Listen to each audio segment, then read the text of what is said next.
Hello les Timal et les dingues du detailing, bon j'espère que vous avez la forme. Aujourd'hui on va parler du cuir et du savon noir. On va essayer de faire en sorte que les deux ils s'entendent bien.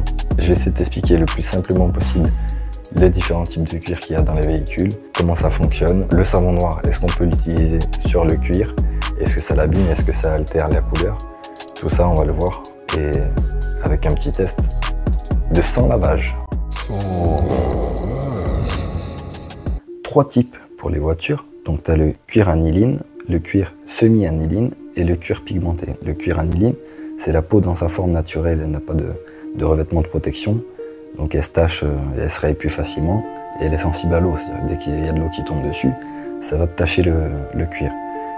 C'est surtout présent dans les anciennes voitures, les anciens modèles, tu vois, où les cuirs ne tiennent pas d'ailleurs, se craquellent, etc. Ensuite, tu as le cuir semi-aniline, finition aussi naturelle que possible, avec un fin revêtement protecteur, tu vois, je pense que c'est un petit vernis. C'est le saint graal de l'automobile parce que c'est vraiment une superbe qualité.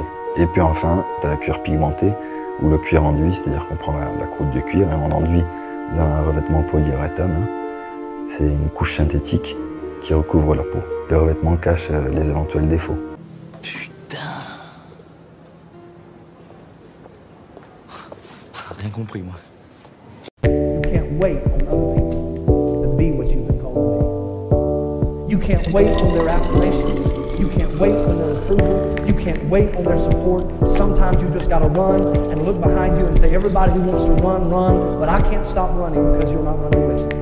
Listen to me, hear me. You can't stop chasing your dream just because somebody in your life won't chase it with you. You can't stop believing in yourself just because somebody in your life won't believe in you. You can't stop chasing the dreams of your life just because when you know when you do it, you're gonna have to do it all by yourself.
Et 100.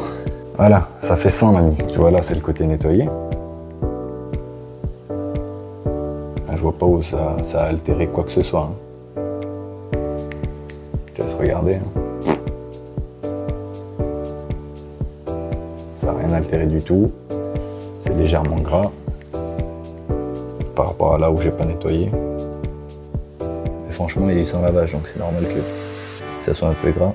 Je passe vite un coup de flotte. Et on voit. Donc là, c'est le côté pas nettoyé. Et on tourne. Côté nettoyé. Incroyable. Incroyable. Donc déjà, on peut éliminer le fait que ça fait perdre la teinte au cuir. Sachant que là, c'est un cuir synthétique. C'est encore plus fragile qu'un cuir. Bon, en conclusion, les dingues du detailing, on peut dire que ce produit n'altère pas la couleur, la teinte et la petite pellicule. En tout cas, j'ai fait sans lavage, tu vois que c'est un petit peu plus gras. Forcément, il faut rincer le produit. C'est pas quelque chose que tu vas utiliser de manière permanente quand tu nettoies tes véhicules. C'est un produit que tu vas utiliser vraiment pour te dépanner quand tu n'as rien pour laver ton cuir et que tu dois laver ton cuir. Moi, j'utiliserai pas ça à 300% parce que bon, là, j'ai fait sans lavage d'affilée. Mais si tu le fais à la longue, c'est-à-dire à long terme, peut-être que ça peut altérer légèrement. Après, c'est quelque chose qui est à vérifier.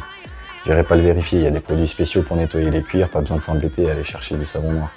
Tu prends du savon noir vraiment quand tu as besoin, de dépannage en APC, en en nettoyant en cuir, avec un dosage qu'il faut évidemment. Sur ce, il faut que je te dise que je suis triste. Je suis très triste.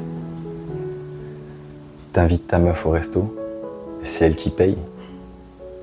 Tu commandes une pizza au pizzaiolo, et tu vas jamais la chercher. Tu regardes mes vidéos, et tu t'abonnes pas. Tu mets pas de like. Des fois tu commentes. Mais mon gars, abonne-toi!